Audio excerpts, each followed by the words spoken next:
नमस्कार दोस्तों, स्वागत है आपका हमारे चैनल सिस्टर्स साधना में। उम्मीद करता हूं कि आप सब कुशल मंगल होंगे।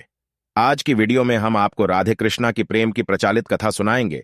तो चलिए शुरू करते हैं। चरणामृत से संबंधित एक पौराणिक गाथा काफी प्रसिद्ध है जो हमें श्री कृष्ण एवं राधा जी के अटूट प्रेम की याद दिलाती है। कहते हैं कि एक बार नंदलाल काफी बीमार हो गए। कोई दवा या जड़ी बूटी उन पर बेअसर साबित हो रही थी। तभी श्री कृष्ण ने स्वयं ही गोपियों से एक ऐसा उपाय करने को कहा जिसे सुन गोपियां दुविधा में आ गईं। चरणामृत पिलाने को कहा।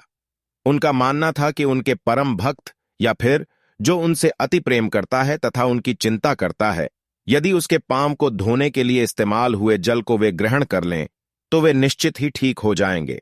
लेकिन दूसरी ओर गोपियां की चिंता और बढ़ गईं। श्री कृष्ण उन सभी गोपियों के लिए बेहद महत्वपूर्ण और प्रिय कान्हा जी थे। वे सभी उनकी परम भक्त थीं, लेकिन उन्हें इस उपाय के निष्फल होने की चिंता सता रही थी। उनके मन में बार बार यह आ रहा था कि यदि उनमें से किसी एक गोपी ने अपने पांव के इस्तेमाल से चरणामृत बना लिया और कृष्ण जी को पीने के लिए दिया तो वह परम भक्त का कार्य तो कर देगी, परंतु किन्हीं कारणों से कान्हा ठीक न हुए तो उसे नर्क भोगना पड़ी देगा।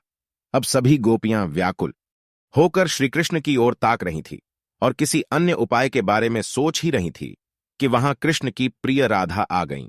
अपने कृष्ण को इस हालत में देख के राधा के तो जैसे प्राण ही निकल गए हों।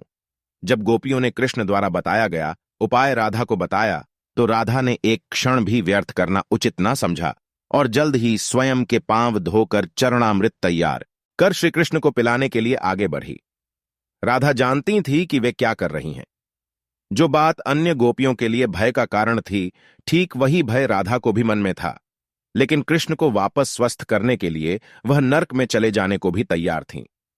आखिरकार कान्हा ने चरणामृत ग्रहण किया और देखते ही देखते वे ठीक हो गए, क्योंकि वह राधा ही थीं जिनके प्यार एवं सच्ची निष्ठा से कृष्ण जी तुरंत स्वस्थ हो गए।